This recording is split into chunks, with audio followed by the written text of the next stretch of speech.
This tumor could be the root cause of your symptoms. The location is critical. Ooperahan ho ako. Gusto ko ng second opinion. Sige, yung pinsan ko. Isa siya sa top neurologist sa Davao. Gusto mo umuwi na tayo para makapagpahinga ka? Ayoko pa umuwi. Wow! What a coincidence! Oh, Manuel, mukhang okay naman si Velma. Look, mind if we share a table? Parang double date? Hindi!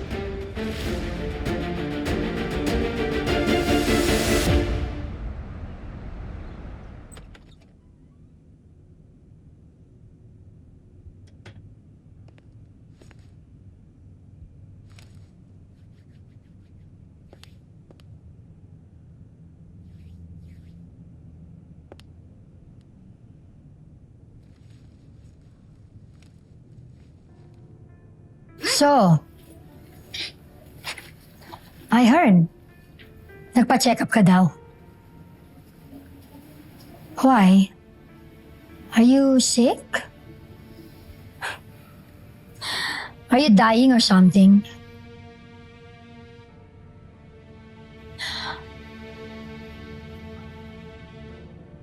Don't tell me. May sakit ka nga? Cancer? Stage 4 na.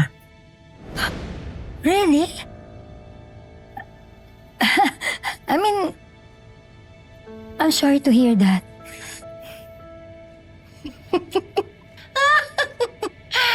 Ay, Hazel.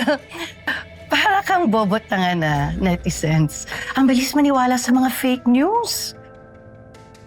Wala akong sakit. At hindi pa ako mamamatay. Kaya, huwag ka masyadong excited dyan. Nakakatawa ka rin, ano? Nasa iyo na ang lahat. Si Manuel. Talo ka pa rin sa akin. Ano sinasabi mong talo? Paano ako natalo sa'yo? Oo naman. Pinatunayan mo nga ngayon lang, di ba? Alam mo na ako ang mahal ni Manuel. Kaya excited ka nung nalaman mong mamamatay ako. Dahil yan naman ang paraan para manalo ka. Magkakaroon ka ng pag-asang mahalin ka ni Manuel pag wala na ako.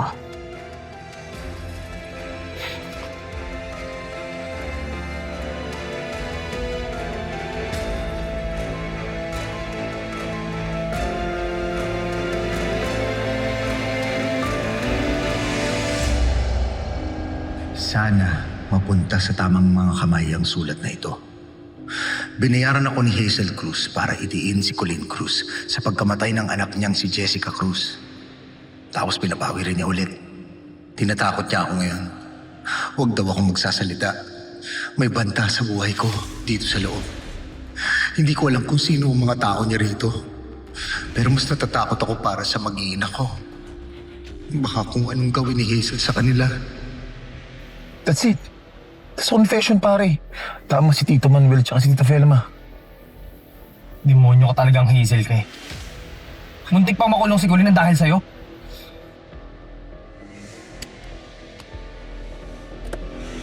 Hayop. Mga hayop na yan. Sige na, Jeff, i-report mo na.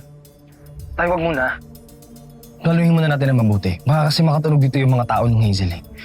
Ang importante, unahin muna natin yung asawa at anak ni Timo. Kailangan ligtas sila. O sige. Kukunin ko yung number ni Diana. Sige tayo. Mag-ingat kayo ha. Tapos tayo wag mong papahalata kay Hazel, maalam ka ha. O sige na, Jeff. Parating na si Hazel, tawagan kita ulit. Oh, there you are. Ito, nagpa-take out na lang ako para hindi gluto mamaya. Meron ka ba bang gusto? Gusto mong dessert? Hindi na, okay na yun. Take out na rin ako? Okay na yan. Sure? Oo, Sigurado ka ba? Masarap ang cake nila dito.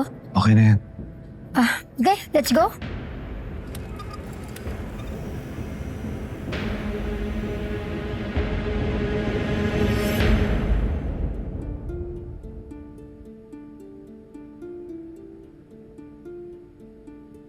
Diba? Nakahiga ka na nung bago ako lumabas, ha? Umihi lang ako, Hazel.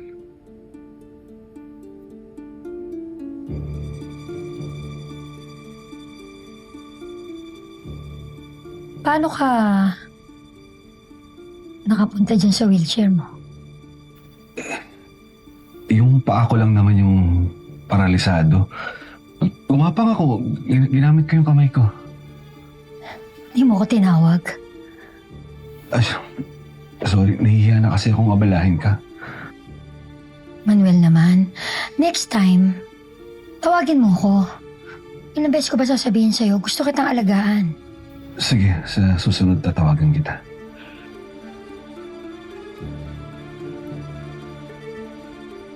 Himala, hindi mo ako kinontra. Hindi, ayoko na kasing tumanggi sa'yo. Nakapagod lang yan. Mag-aaway lang tayo. Buti naman, na-realize mo yan. Hindi rin naman kasi ako titigil. Sige, shower lang ako. May lakad pa kami ni Alice.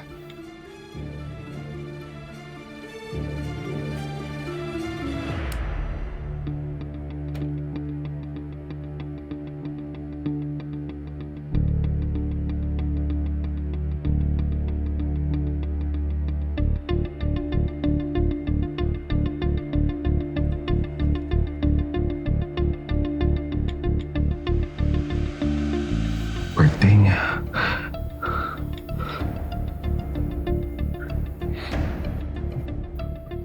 Birthday ni Jessica.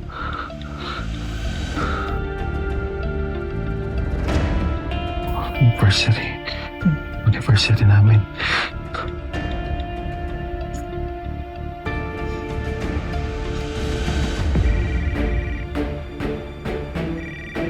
Manuel?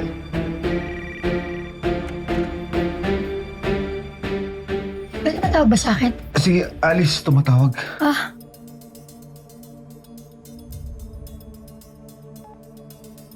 Hello, Alice. Ano ka ba? Paligo na sana ako eh. I'll see you in a while. Ha? Sabi mo tawagan kita after 5 minutes. Wait. Huwag mo sabihin ginagawa mo akong alibay para isipin ni Manuel na magkikita tayo. Yes, Alice. Ano na naman gagawin mo? Kanina ako makikipagkita. Okay, I'll see you in 30 minutes. Bye. Si Alice talaga.